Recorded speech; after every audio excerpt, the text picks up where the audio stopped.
الذین آمنوا صلوا علیہ وسلموا تسلیما اللہم صل علی سیدنا و شفیعنا و حبیبنا و مولانا محمد معدن الجود والکرم وعلی آلہ وبارک وسلم صلاۃ و سلام علیک یا رسول اللہ صلی اللہ تعالی علیہ وسلم لا الہ الا اللہ محمد رسول اللہ صلی اللہ تعالی علیہ وسلم۔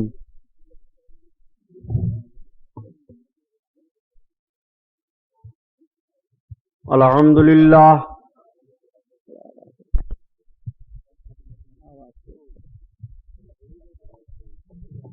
الحمدللہ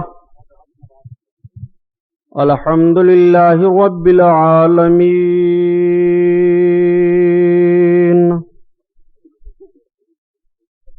الصلاۃ والسلام علی سید المرسلین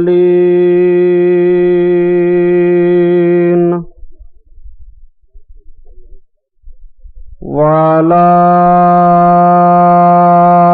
آلہ الطاہرین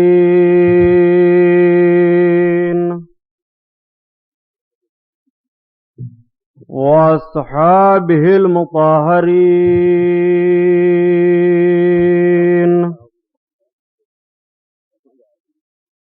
وابنہ الغوث العظم الجیلانی محی الدین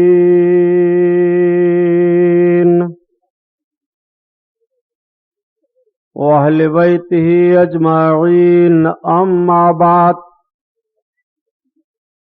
اعوذ باللہ من الشیطان الرجیم، بسم اللہ الرحمن الرحیم۔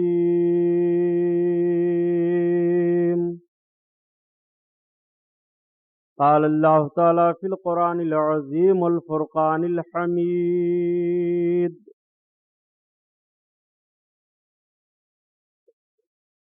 وَعَلَّمَكَ مَا لَمْ تَكُنْ تَعْلَمْ وَكَانَ فَضْلُ اللَّهِ عَلَيْكَ عَظِيمًا۔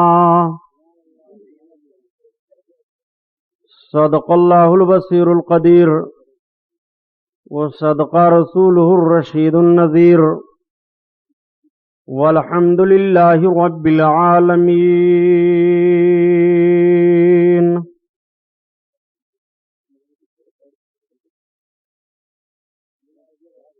لائق صد احترام علماء اہل سنت،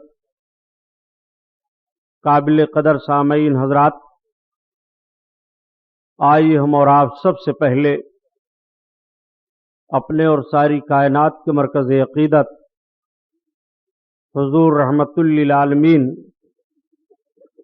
شفیع المذنبین رسول گرامی وقار محبوب پروردگار دونوں عالم کے مالک و مختار حضور محمد الرسول اللہ صلی اللہ تعالی علیہ وسلم کے دربار پر انوار میں درود شریف کا نذرانہ پیش فرمائیں۔ پڑھیے بلند آواز سے،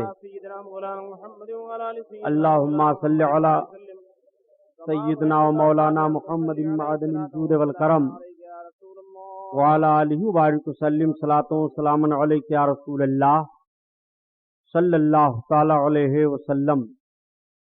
پورا مجمع خیر و برکت کے لیے اور پڑھ لیجئے درود پاک، اللہم صلی علی سیدنا و مولانا محمد معدن الجود والکرم وعلی آلہ وبارک وسلم صلاۃ و سلام علیک یا رسول اللہ صلی اللہ تعالی علیہ وسلم۔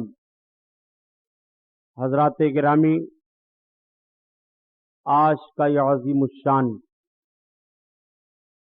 رحمت و نور میں ڈوبا ہوا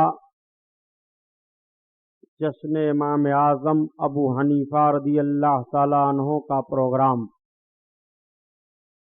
جس میں ہم اور آپ شرکت کی سعادت حاصل کیے ہوئے ہیں، مبارکباد کے لائق ہیں بزم رضا کے تمام ارکان، جنہوں نے اس مقدس محفل کا انعقاد کیا، علماء اہل سنت کو دعوتیں پیش کی، انشاءاللہ ابھی آپ میرے بعد شہزادہ حضور شعیب الاولیاء کا بھی عظیم بیان سماعت فرمائیں گے۔ ناظم اسٹیج صاحب الفضیلت حضرت علامہ محمد فاروق صاحب قبلہ مدہ ظلہ العالی کا حکم مجھے پہلے ہوا، اسٹیج پر جلوہ افروز تمام علماء حضرت العلامہ محمد صابر صاحب قبلہ، حضرت علامہ اسرافیل صاحب، ہمارے یہ دوسرے علماء حفاظ قرہ، رب العزت ان کی زندگیوں میں برکت عطا فرمائے، ان کے علمی فیضان سے ہم کو اور آپ کو فائدہ اٹھانے کی توفیق عطا فرمائے۔ اس سے پہلے جو حضور سرکار غریب نواز کے نام پر ایک عظیم الشان محفل 2 روزہ اسی جگہ پر منعقد ہوئی تھی، جس کے سرخیل مخیر قوم و ملت، محب العلماء محبوب العوام، محترم جناب الحاج سیٹھ شاہ عالم صاحب اظہری، رب تعالی ان حضرات کی محنتوں کو قبول فرمائے، دارین کی سعادتوں سے سرفراز فرمائے۔ محفل منعقد ہوئی تھی، میں نے بیان کا کچھ حصہ چھوڑا تھا اور وعدہ کیا تھا کہ انشاءاللہ تعالی حاضر ہو کر کے اسی بیان کو مکمل کروں گا، لیکن آج جب شاہ عالم سیٹھ سے ملاقات ہوئی تو انہوں نے مجھے عنوان دیا کہ سبحانی صاحب آپ کو آج سرکار کے علم غیب کے تعلق سے بیان کرنا ہے۔ سبحان اللہ سبحان اللہ۔ آپ حضرات اپنی دکانوں پر رہتے ہیں، ہوٹلوں میں بیٹھ جاتے ہیں، کاروباری بنیاد پر آپ لوگوں کا ایک دوسرے سے ملنا ہوتا ہے۔ کچھ ایسے بھی ذہن کے گندے ہوتے ہیں جو اللہ کے حبیب صلی اللہ علیہ وسلم کے علم غیب پاک پر لب کشائی کرتے ہیں، منہ کھولتے ہیں۔ اس تعلق سے انشاءاللہ میں پوری کوشش کروں گا کہ آپ یہاں سے بیان نہیں بلکہ کتاب سن کر کے جائیے۔ سبحان اللہ۔ محبت سے درود پاک پڑھیے تو پھر بات آگے بڑھے۔ صلی اللہ علیہ وسلم، صلی اللہ علی النبی والہ صلی اللہ تعالی علیہ وسلم، صلاۃ و سلام علیک یا حبیب اللہ صلی اللہ تعالی علیہ وسلم۔ تو آئیے حسب معمول نعت پاک رسول صلی اللہ تعالی علیہ وسلم کے چند اشعار۔ اعلی حضرت عظیم البرکت آیت من آیات اللہ، معجزۃ من معجزات رسول اللہ، امام احمد رضا خان علیہ الرحمت و رضوان کی سماعت فرمائیں۔ اعلی حضرت عظیم البرکت اپنے آقا صلی اللہ تعالی علیہ وسلم کی تعریف نعت میں جب کرتے ہیں تو میں یہ بتاتا رہتا ہوں کہ آپ کی نعت کا کوئی نہ کوئی شعر یا تو سرکار کا کوئی معجزہ ہوتا ہے، یا تو قرآن عظیم کی کسی آیت کا کوئی ترجمہ، یا تو آقا کریم صلی اللہ علیہ وسلم کی مقدس زندگی پاک کا کوئی گوشہ۔ جیسے سرکار اعلی حضرت عظیم البرکت اپنے آقا صلی اللہ تعالی علیہ وسلم کی تعریف اس طرح سے عرض کرتے ہیں، یا رسول اللہ،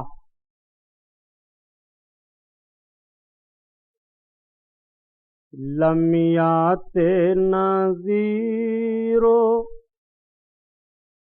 کفی نظر لمیات نظیرو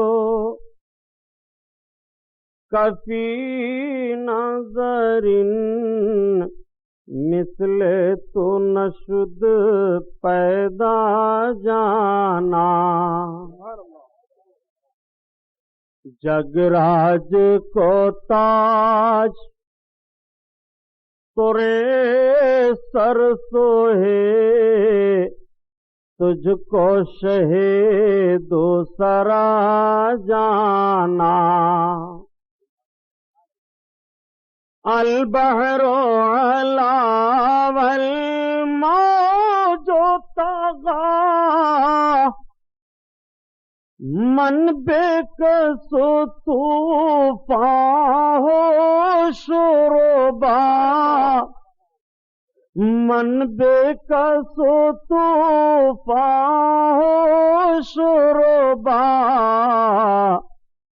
مجدار میں ہوں بگڑی ہے ہوا موری نیا پار لگا جانا مجدھار میں ہوں بگڑی ہے ہوا موری نیا پار لگا جانا. اعلی حضرت کے اس شعر میں تلميذ ہے. جب آپ حج کرنے کے لیے جا رہے تھے اس وقت یہ پانی والا جہاز چلتا تھا. آپ جب اس پر سوار ہوئے جہاز چلا اور بھی تمام حجاج تھے تو آقا کریم صلی اللہ علیہ وسلم نے کشتی پر سوار ہونے کے وقت ایک دعا بتائی ہے. یہ آدمی جب کشتی پر سوار ہو اور وہ دعا پڑھ لے تو سمندر کے طوفان سے موج سے طغیانی سے محفوظ رہے گا. کشتی کے غرقابی سے اس کو حفاظت رہے گی. اعلی حضرت عظیم البرکت رضی اللہ تعالی عنہ جب سوار ہوئے تو آپ نے کشتی کی اس دعا کو پڑھ لیا. سمندر میں جہاز جا رہا تھا, ہچکولے کھانے لگا, طوفان اٹھا. تو حاجیوں نے کہا حضرت جہاز کا کپتان اعلان کر رہا ہے کہ اس وقت جہاز سمندر میں پھنس گیا ہے, طوفان ہے, ہچکولے کھا رہا ہے. تو اعلی حضرت عظیم البرکت ارشاد فرماتے ہیں کہ اللہ کے حبیب صلی اللہ تعالی علیہ وسلم نے کشتی میں سوار ہونے کے وقت جس دعا کو بتایا ہے کہ پڑھ لو اس کو میں پڑھ کر کے سوار ہوا ہوں. میرا ایمان و عقیدہ ہے کہ تمام سمندر کے طوفان سے میں محفوظ رہوں گا. سبحان اللہ سبحان اللہ. تو لوگوں نے پھر عرض کیا کہ سرکار بہت زور پر طوفان ہے, کشتی بالکل ہچکولے کھا رہی ہے, خطرہ ہو گیا ہے, جہاز کا کپتان اعلان پر اعلان کر رہا ہے. تو اعلی حضرت عظیم البرکت اپنے آقا کی طرف لو لگاتے ہیں. اب آپ اس شعر کو پڑھیے اور منظر کو ملاحظہ کیجیے. البحر علا والموج طغى من بے کسو طوفان ہو شربا من بے کسو طوفان ہو شربا مجدھار میں ہوں بگڑی ہے ہوا موری نیا پار لگا جانا مجدھار میں ہوں بگڑی ہے ہوا موری نیا پار لگا جانا. اور اسی موقع کا ایک شعر یہ بھی ہے، آنے دعا ڈوبو دو اب تو تمہاری جانب یا رسول اللہ،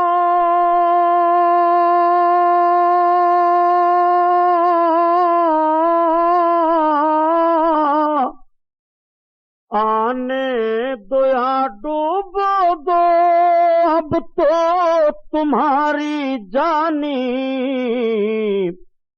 کشتی تمہیں پہ چھوڑی لنگر اٹھا دیے ہیں، کشتی تمہیں پہ چھوڑی لنگر اٹھا دیے ہیں، لنگر اٹھا دیے ہیں، لمیات نذیرو کفی نظر مثل تو نشد پیدا جانا، پیدا جانا، بس خامائے خام نوائے رضا،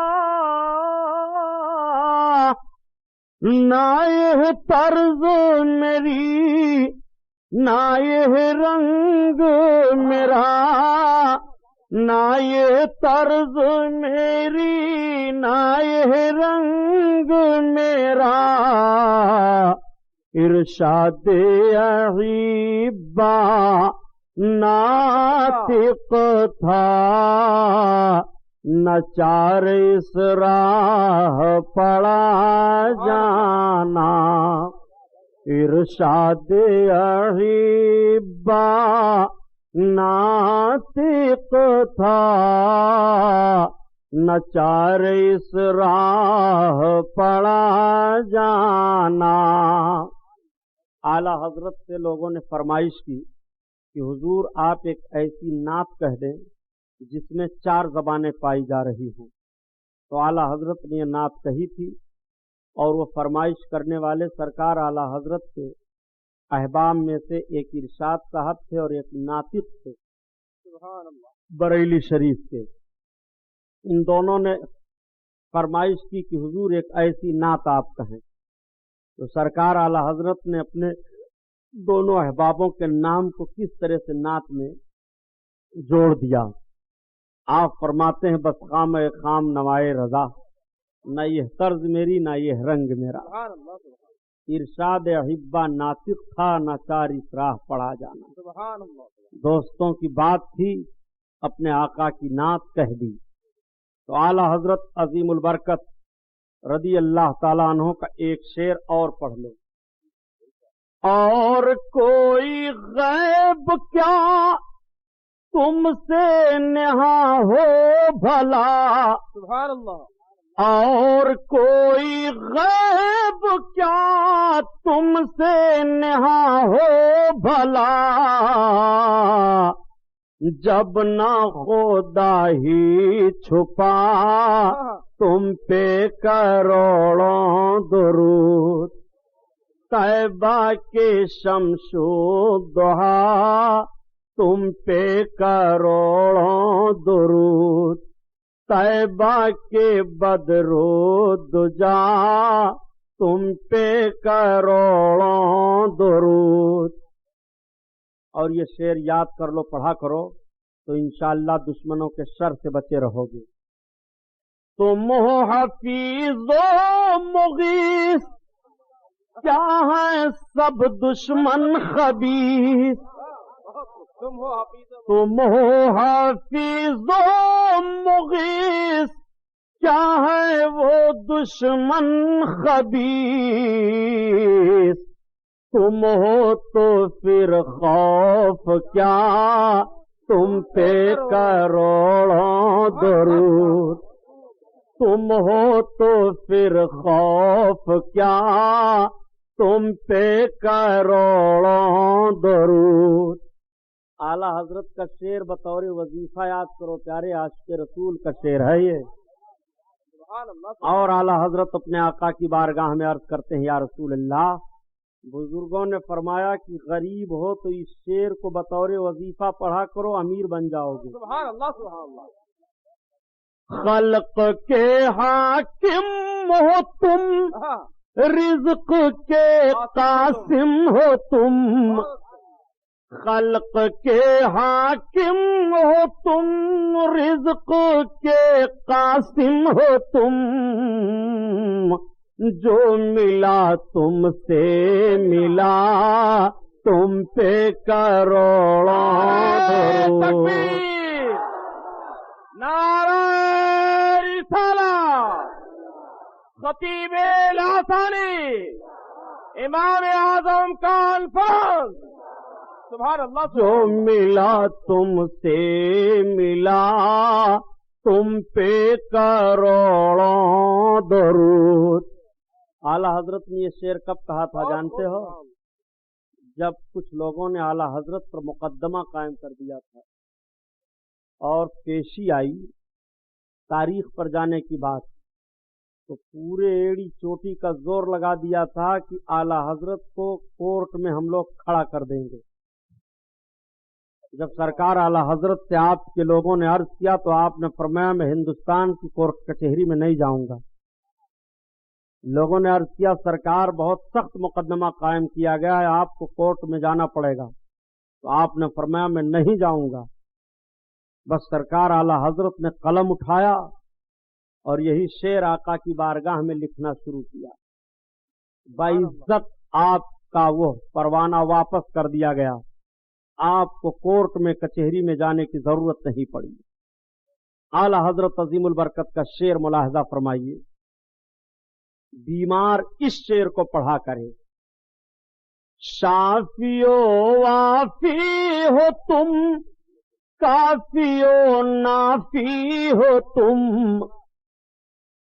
شافی و وافی ہو تم، کافی و نافی ہو تم، درد کو کر دو دوا تم پہ کروڑوں درود۔ درد کو کر دو دوا، درد کو کر دو دوا تم پہ کروڑوں درود۔ دشمن سے بچنے کے لیے ہو تو وہ شعر پڑھو، رزق کی کمی ہو تو وہ پڑھو، بیمار ہو تو یہ پڑھو، اور گنہگار ہو تو کیا پڑھو؟ سبحان اللہ سبحان اللہ۔ اپنے آقا کی بارگاہ میں اپنے گناہوں کی معافی اس طرح سے مانگو، گرچہ ہیں بے حد قصور سبحان اللہ تم ہو عفو غفور،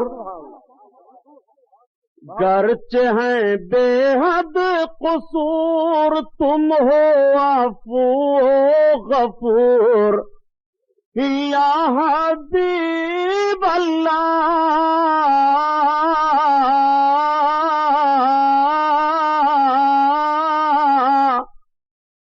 گرچہ ہیں بے حد قصور تم ہو عفو غفور، بخش دو جرم و خطا تم پہ کروڑوں درود، بخش دو جرم و خطا تم پہ کروڑوں درود۔ ان اشعار کو صرف اس لیے پڑھا ہوں کہ آپ یاد کر لو اور پڑھتے رہو، تعویذوں کی ضرورت آپ کو نہ پڑے گی پیارے، انشاءاللہ شکایت نہ ہوگی۔ سبحان اللہ، کہ شان سے ہستان بولے، فدائے حامل قرآن بولے، غلام موتی ایمان بولے، وہ نکتہ رس دقیقہ دان بولے، ادب کا مطلع تابان بولے، سبحان اللہ سبحان اللہ، وَأَحْسَنُ مِنْكَ لَمْ تَرَقَّتُ عَيْنِي سبحان اللہ وَأَجْمَلُ مِنْكَ لَمْ تَلِدِ النِّسَاءُ سبحان اللہ، خُلِقْتَ مُبَرَّعًا مِنْ كُلِّ عَيْبٍ كَأَنَّكَ قَدْ خُلِقْتَ كَمَا تَشَاءُ۔ سبحان اللہ، ہزار بار بشویم دہن سے مشکو گلاب، ہنوز نام تو گفتن کمال بے ادبی۔ حضرات، اللہ کے حبیب صلی اللہ تعالی علیہ وسلم نے مکہ شریف میں جب سب سے پہلے کلمہ توحید کا اعلان فرمایا. میرے آقا نے اعلان فرمایا قولوا لا الہ الا اللہ تفلحوا، تم سب کے سب کلمہ پڑھ لو فلاح پا جاؤ گے. سبحان اللہ. انی رسول اللہ، میں اللہ کا رسول ہوں. میرے آقا نے جب کلمہ توحید کا اعلان فرمایا تو مکہ میں ایک انقلاب برپا ہوا. گھر گھر میں اختلاف شروع ہو گیا، محلے محلے میں اختلاف شروع ہوا، باپ بیٹے میں اختلاف ہونے لگا، بھائی بھائی میں اختلاف ہونے لگا. مکہ کے کچھ بڑے بڑے تاجر اس وقت مکہ سے نکل کر کے شام کے ملک میں تجارت کرنے کے لیے جا رہے تھے.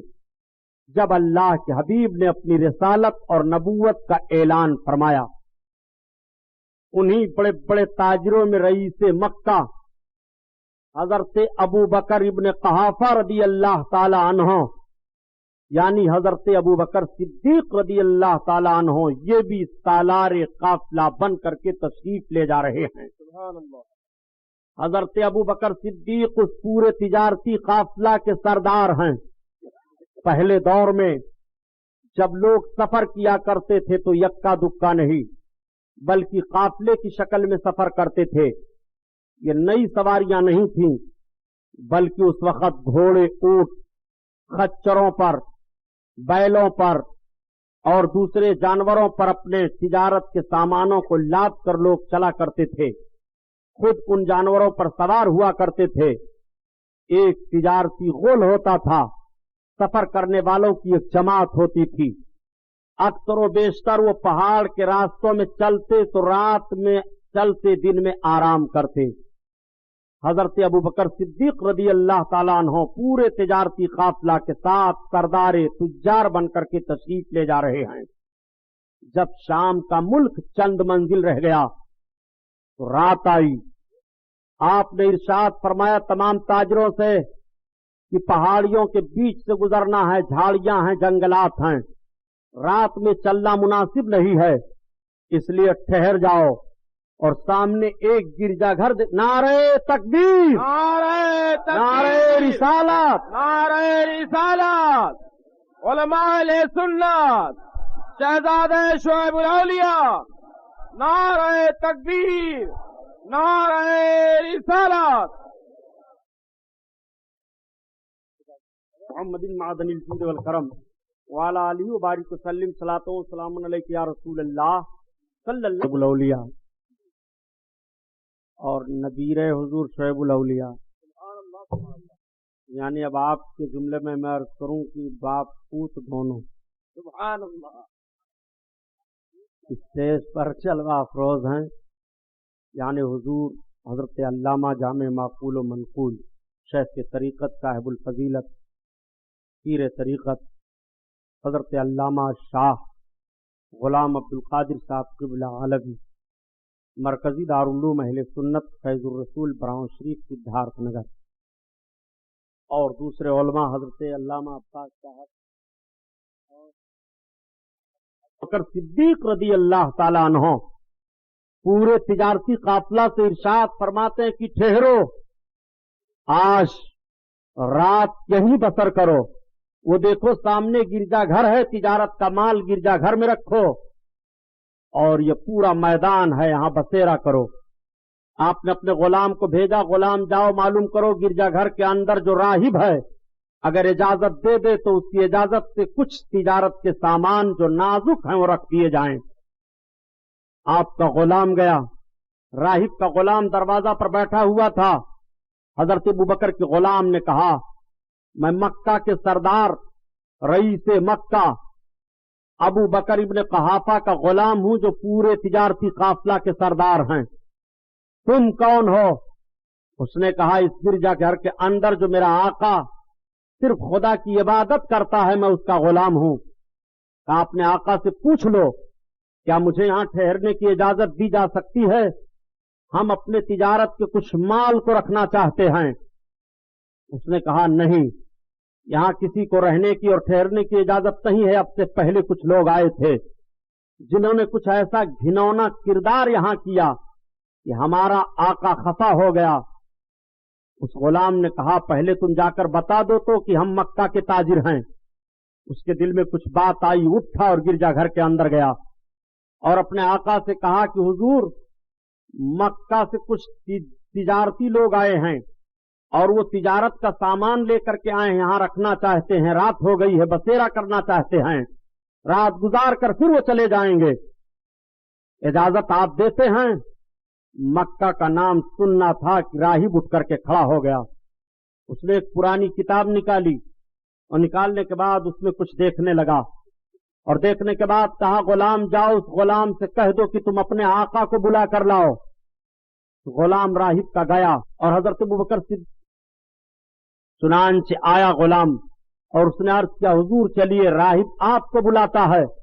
حضرت ابوبکر صدیق پہنچے، راہب دیکھا، اٹھ کر کے کھڑا ہو گیا، کھڑے ہونے کے بعد پیشانی کا بوسہ لیا، ہاتھ کو ہاتھ میں لے لیا، اس نے عرض کیا اے تجارتی قافلہ کے سردار آپ ہم کو اجازت دیجئے میں آپ کو امیر المومنین کہوں۔ اتنا سننا تھا، حضرت ابوبکر صدیق چونک پڑے۔ آپ فرماتے ہیں کہ تم یہ کیا کر رہے ہو؟ میرا تو نام یہ ہے، میں مکہ کا رہنے والا ہوں، میرے شہر کا جغرافیہ یہ ہے۔ اس نے کہا آپ خفا نہ ہوں، آپ کا نام ابوبکر ابن قحافہ ہے، آپ صدیق کے نام سے پکارے جائیں گے، آپ کو امیر المومنین کہا جائے گا۔ حضرت ابوبکر فرماتے ہیں آخر وجہ کیا ہے، یہ کیا بتا رہے ہو؟ اس نے کہا ایک تجار سردار آپ کو معلوم نہیں ہے، آپ کو یہ پتا نہیں ہے کہ سب سے پہلے نبی آخر الزماں کا کلمہ آپ پڑھو گے، سب سے پہلے امیر المومنین آپ کو کہا جائے گا اور آپ کو نبی آخر الزماں صدیق کا خطاب عطا فرمائیں گے، اور مکہ کی سرزمین پر وہ نبی آخر الزماں مبعوث ہو چکے ہیں، رسالت و نبوت کا ان کے اعلان ہو چکا ہے۔ حضرت ابوبکر صدیق تڑپ گئے۔ آپ کسی طرح سے رات گزارتے ہیں، جب رات ختم ہو گئی تو وہیں اونے پونے کر کے اپنے مال کو بیچا اور تاجروں سے کہا تم ملک شام جاؤ، میں مکہ واپس جا رہا ہوں۔ حضرت ابوبکر صدیق جب مکہ واپس آئے بہت غور سے سنو، اور اگر حوالہ غلط ہو تو جو چور کی سزا وہ غلام محی الدین سبحانی کی۔ دیکھو اپنے آقا کی شان نبوت۔ حضرت ابوبکر صدیق جب مکہ میں داخل ہوئے تو ایک انقلاب برپا تھا، مکہ میں ہر طرف یہ بات گونج رہی تھی کہ محمد نے پیغمبری کا اعلان کیا ہے، اپنے رسول ہونے کا اعلان کیا ہو۔ اعلان فرماتے ہیں کہ میرا کلمہ پڑھو فلاح پا جاؤ گے، میں اللہ کا حبیب ہوں، میں اللہ کا رسول ہوں۔ یہ اعلان مکہ کی گلیوں میں گھر گھر گونج رہا تھا، گلی گلی سے آواز آ رہی تھی۔ حضرت ابوبکر صدیق جب اپنے گھر پہنچے، تجارت کے مال کو رکھا، گھر والوں سے پوچھا یہ بتاؤ کہ تمہیں پتا ہے محمد کہاں ملیں گے؟ گھر والوں نے کہا آپ پہلے کپڑے اتاریں، کھانا پانی کھا پی لیں، سفر کے تکان سے آپ اطمینان ہو لیں۔ ان کے بارے میں یہ مشہور ہو گیا ہے کہ وہ نبوت و رسالت کا دعویٰ کر رہے ہیں۔ آپ نے فرمایا میں پہلے ان سے ملوں گا۔ گھر والوں نے کہا وہ کبھی ادھر چلے جاتے ہیں، کبھی ادھر جاتے ہیں، کبھی مکہ کے لوگوں سے مل کر کے اپنے کلمہ کو پیش کرتے ہیں۔ اللہ کے حبیب کی تلاش میں حضرت ابوبکر صدیق نکل پڑے تو خوشبو آ رہی تھی، اسی خوشبو کو آپ سونگھتے ہوئے چلے جا رہے ہیں۔ اب اعلیٰ حضرت کا شعر پڑھ لو تو ایمان تازہ ہو جائے۔ ان کی مہک نے دل کے غنچے کھلا دیے ہیں، جس راہ چل گئے ہیں کوچے بسا دیے ہیں، کوچے بسا دیے ہیں۔ حضرت ابوبکر صدیق لوگوں سے پتہ پوچھتے ہوئے چلے جا رہے ہیں۔ لوگ کہہ رہے ہیں اے ابوبکر ابن قحافہ آپ ان کا پتہ پوچھ رہے ہو جو ہمارے معبودوں کو برا کہہ رہے ہیں، جو اندیکھے خدا کی عبادت کا حکم دے رہے ہیں۔ حضرت ابوبکر صدیق پتہ لگاتے لگاتے فاران کی چوٹی پر پہنچ گئے۔ فاران پہاڑی ہے، اللہ کے حبیب جلوہ افروز ہیں، کعبۃ اللہ کی طرف میرے سرکار دیکھ رہے تھے۔ اتنے میں حضرت ابوبکر صدیق سرکار کے قریب پہنچے، نگاہ نبوت پڑی۔ آقا صلی اللہ علیہ وسلم اٹھ کر کھڑے ہو گئے، ارشاد فرماتے ہیں آؤ ابو بکر ابن قحافہ آؤ، آؤ ابو بکر ابن قحافہ آؤ۔ ایک جملہ اور میں عرض کرتا چلو پیارے، امتی کے لیے نبی کھڑے ہو رہے ہیں، آپ ذرا عظمت ملاحظہ فرمائیے، اور امتی نبی کے لیے کھڑا ہو جائے تو اعتراض کیا جا رہا ہے۔ حضرت ابو بکر صدیق رضی اللہ تعالیٰ عنہ کے لیے میرے آقا کھڑے ہو گئے، فرماتے ہیں آؤ ابو بکر ابن قحافہ قریب آؤ۔ جب حضرت ابو بکر قریب ہوئے تو آقا ارشاد فرماتے ہیں اہلن و سہلن مرحبا، اہلن و سہلن مرحبا۔ میرے آقا کا یہ ارشاد تھا، حضرت ابو بکر صدیق دیوانہ وار سرکار کی بارگاہ میں پہنچ گئے، آقا نے ہاتھ میں ہاتھ لیا، ارشاد فرمایا اے ابو بکر ابن قحافہ قولوا لا الہ الا اللہ تفلحو، یہ اعلان کر دیا ہے میں نے، اے لوگو اللہ کا کلمہ پڑھو، ایک معبود کی عبادت کرو فلاح پا جاؤ گے۔ اے ابو بکر میں اللہ کا رسول ہوں، میرا کلمہ پڑھ لو۔ حضرت ابو بکر صدیق رضی اللہ تعالیٰ عنہ سرکار کا مقدس چہرہ دیکھ رہے ہیں، دیکھتے ہوئے عرض کرتے ہیں یہ تو بتائیے کہ جو نبی ہوتا ہے رسول ہوتا ہے وہ اپنے رسالت و نبوت کی کوئی نہ کوئی نشانی پیش کیا کرتا ہے، اتنا کہنا تھا تب تک میرے آقا نے ارشاد فرمایا اے ابو بکر ابن قحافہ جو گرجا گھر کے اندر راہب نے تمہیں بشارت دی ہے کیا میری نبوت کے لیے کافی ہے کہ نہیں؟ کیا میری نبوت کے لیے تمہارے لیے دلیل ہے کہ نہیں؟ اتنا حضرت ابو بکر صدیق سے آقا کا فرمانا تھا۔ حضرت ابو بکر صدیق عرض کرتے ہیں یا رسول اللہ میں جان گیا بس تیری پہچان یہی ہے، مجھے کلمہ پڑھائیے، اسلام میں داخل کیجئے۔ اللہ کے حبیب نے سرکار ابو بکر کو کلمہ پڑھایا اور اسلام میں داخل فرما لیا۔ سبحان اللہ سبحان اللہ۔ اب آپ جملہ پر غور کرو، حضرت ابو بکر صدیق کے اندر کلمہ پڑھنے کی تحریک کیسے پیدا ہوئی؟ اسی بنیاد پر تو کہ گرجا گھر کے اندر بات مجھ سے اور راہب سے ہو رہی ہے، شام کے راستے میں، اور مکہ میں اس کی خبر محمد رکھ رہے ہیں۔ تعجب کا مقام ہے، پھر بھی علم غیب مصطفیٰ پر بحث کر رہے ہو۔ یہ غیب نہیں ہے تو اور کیا ہے؟ کیا یہاں حضرت جبریل علیہ السلام وہی لے کر کے آئے ہیں؟ آقا کریم صلی اللہ علیہ وسلم پر سب سے پہلے کلمہ پڑھ کر اسلام میں جس عظیم شخصیت نے داخلہ لیا ان کے اندر علم غیب مصطفیٰ کی بنیاد پر کلمہ پڑھنے کی تحریک پیدا ہوئی۔ سبحان اللہ سبحان اللہ۔ اور آؤ اللہ کے حبیب صلی اللہ تعالی علیہ وسلم کی عظمت ملاحظہ کرو، غیب پر بات چل رہی ہے۔ ان روایتوں کو اس لیے ذہن نشین کرا دے رہا ہوں، روایتوں کو سمجھنے کے بعد پھر سمجھو کہ غیب کسے کہتے ہیں۔ اللہ کے رسول صلی اللہ تعالی علیہ وسلم نے اعلان نبوت فرمایا، لوگ کلمہ پڑھ رہے ہیں، اسلام میں داخلہ لے رہے ہیں۔ ایک بھیانک جنگ ہوتی ہے جس جنگ کا نام جنگ بدر ہے، جو سب سے پہلی لڑائی لڑی گئی۔ جب جنگ بدر میں مسلمانوں کی کامیابی کا معاملہ آیا، سنو آج اعتراض کیا جا رہا ہے کہ رسول اللہ کو غیب کہاں معلوم تھا؟ میرے آقا نے دنیا کے ایک ایک ذرے کا علم کا پتہ دے دیا ہے پیارے۔ علم مصطفیٰ سے کائنات کا کوئی ذرہ خالی نہیں ہے۔ میرے آقا کو وہ علم رب نے عطا فرمایا ہے۔ آقا کریم صلی اللہ تعالی علیہ وسلم کی خفیہ ایجنسی نے عرض کیا یا رسول اللہ کفاران مکہ ہم پر حملہ کر رہے ہیں۔ اللہ کے حبیب صلی اللہ تعالی علیہ وسلم نے ارشاد فرمایا کتنے لوگ ہیں؟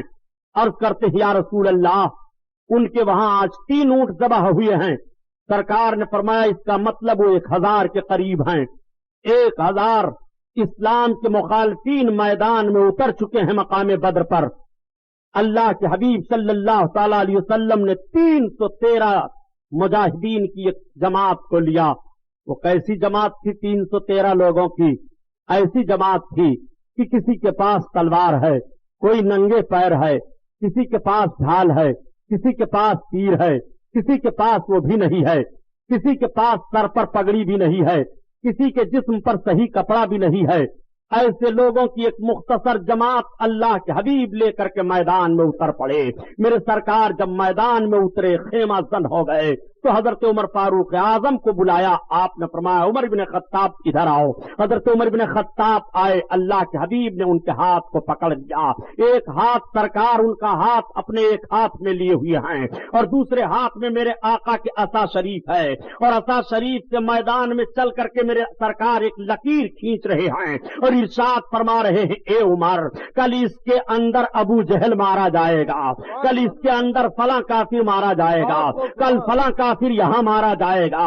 اللہ کے حبیب صلی اللہ تعالی علیہ وسلم نے ابو جہل کے مرنے کی لکیر کھینچ دی ہے اور جگہ بتا دی ہے. میں آپ سے پوچھنا چاہتا ہوں کہ مرے گا ابو جہل, کل اللہ کے حبیب خبر دے رہے ہیں آج مرے گا اس جگہ پر, کل اللہ کے حبیب لکیر کھینچ کر بتا رہے ہیں کہ اسی دائرہ کے اندر ابو جہل مارا جائے گا. اللہ کے حبیب صلی اللہ علیہ وسلم جب یہ نشاندہی کر رہے تھے تو حضرت عمر فاروق اعظم نے یہ نہیں عرض کیا یا رسول اللہ آپ کل کی بشارت کیسے دے رہے ہیں, کل کی خبر آپ کیسے دے رہے ہیں, مرنے والا کل مرے گا, اس کی بشارت آج آپ دے رہے ہیں, اس کی خوشخبری مسلمانوں کو آج سنا رہے ہیں کہ کل دشمن یہاں مار دیا جائے گا. یا رسول اللہ کل جو مرے گا اس کا علم تو صرف اللہ کو ہے, آپ کو کیسے ہے؟ اللہ کے حبیب سے یہ حضرت عمر فاروق اعظم نے اعتراض نہیں کیا, بلکہ حضرت عمر فاروق اعظم سر تسلیم خم کیے دے رہے ہیں اور دیکھ رہے ہیں کہ میرے آقا ارشاد فرماتے ہیں اے عمر بن خطاب, کل اسی لکیر کے اندر ابو جہل مارا جائے گا. اللہ کے حبیب نے یہ بتا دیا, تمام صحابہ دیکھ رہے ہیں. جب دوسرے دن جنگ ہوتی ہے پیارے, تو ٹھیک میرے آقا صلی اللہ علیہ وسلم نے جو نشاندہی فرمائی تھی, ابو جہل اسی لکیر کے اندر دائرہ کے اندر مارا گیا. اور ابو جہل کو مارنے والے کون تھے؟ جو چھوٹے چھوٹے بچے تھے. ان چھوٹے چھوٹے بچوں کے تعلق سے حضرت عبد الرحمن ابن عوف کہتے ہیں کہ دو چھوٹے بچے آئے اور مجھ سے کہنے لگے اے چچا یہ تو بتاؤ اللہ کے حبیب کا دشمن ابو جہل کہاں ہے؟ حضرت عبد الرحمن کہتے ہیں میں نے پوچھا بیٹو کیا کرو گے؟ ان شہزادوں نے کہا کہ ہم اس کو قتل کریں گے, ہم اس کو ماریں گے. اللہ کے حبیب کو گالی دے رہا ہے. وہ دونوں چھوٹے بچے آگے بڑھے اور اس زور سے حملہ کیا کہ ابو جہل سنبھل نہ سکا, گھوڑے سے نیچے گر پڑا. حضرت عبداللہ ابن مسعود پہنچ کر کے اس کی گردن کاٹ دیتے ہیں. جب جنگ کامیابی میں بدل گئی, اللہ کے حبیب صلی اللہ علیہ وسلم نے مقتولین کو دیکھا اور دیکھنے کے بعد سرکار ارشاد فرماتے ہیں دیکھو جو میں نے نشاندہی کی تھی, ابو جہل ٹھیک اسی دائرہ کے اندر مارا گیا ہے. میں آپ سے بتانا چاہتا ہوں قتل ہو رہا ہے ابو جہل آج, اور اس کے قتل کی خبر اللہ کے حبیب پہلے دے رہے ہیں. یہ علم غیب مصطفیٰ نہیں ہے تو اور کیا ہے, یہ رسول اللہ کا علم نہیں ہے تو اور کیا ہے. آؤ اللہ کے حبیب صلی اللہ علیہ وسلم نے کس کس چیز کی خبر نہیں دی ہے.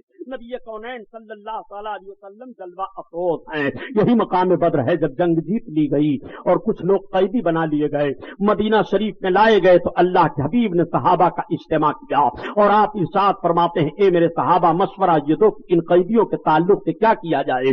وہ جو مدینہ طیبہ میں گرفتار ہو کر کے کفار آئے ہیں, 70 لوگ تھے جو گرفتار کیے گئے تھے. ان 70 لوگوں میں اللہ کے حبیب کے چچا حضرت عباس بھی ہیں, ان 70 لوگوں میں حضرت عمرو بن عاص بھی ہیں. ایسے لوگ گرفتار کر لیے گئے ہیں. اللہ کے حبیب صلی اللہ تعالی علیہ وسلم نے مشورہ لیا, صحابہ نے مختلف مشورہ پیش کیا, لیکن جس بات پر عمل ہوا وہ یہ ہے کہ جتنے قیدی ہیں یہ فدیہ دے دے کر کے چھٹکارا حاصل کر سکتے ہیں.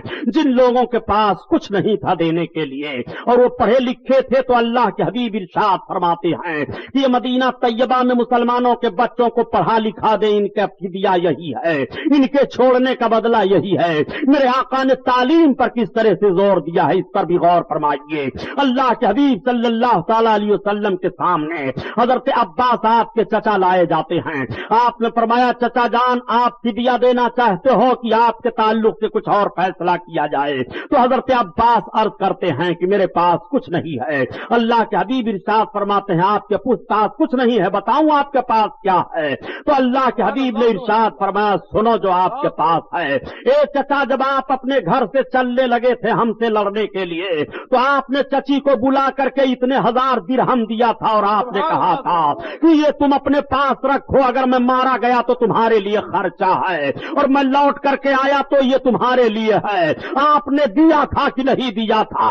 حضرت عباس کہتے ہیں خدا کی قسم میرے اور میرے بیوی کے علاوہ کوئی اس رقم کو نہیں جانتا ہے. جب محمد نے بتا دیا تو میں نے جان لیا یہ شان نبی کی ہو سکتی ہے. یہ تکبیر